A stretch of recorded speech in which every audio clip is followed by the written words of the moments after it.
Hey everybody, John here with my evolving conference hybrid Steadicam gimbal system, which is, as you can see, Steadicam Arm and vest, the beautiful, beautiful Exovest, which is back mounted, the arm, so that it's all neat and tidy into my side here.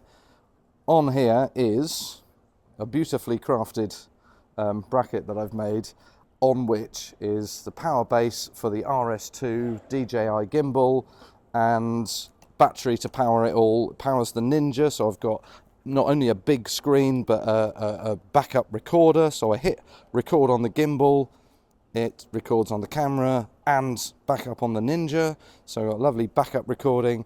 Everything's wireless because of course you don't want wires interrupting what you're doing, apart from the cable to the Ninja, which is a minimal distance. So I've got wireless headphones, I've got wireless mic, which is all on the bottom of the camera here, so that's the normal Sony dual receiver radio mic system. So I've got top mic, which is going into that, so I've got backup sound, little light on the top, and A7Siii Sony camera on the top here to do kind of like ENG style, but with a lovely amount of drift you can get.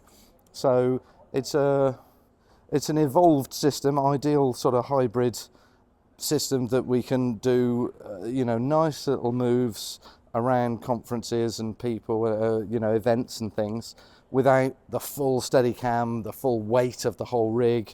Obviously there's compromises in what you can actually do with it ability wise, but for the stuff we need for highlights videos particularly, we only need a little bit of drift at a time.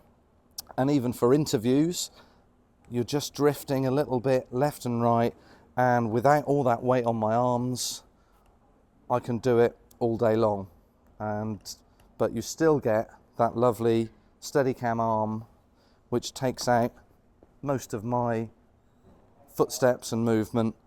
Actually, this is a bit light for it, but we could do with a bigger battery on here just to push the arm down a bit more, and then it'll work slightly better.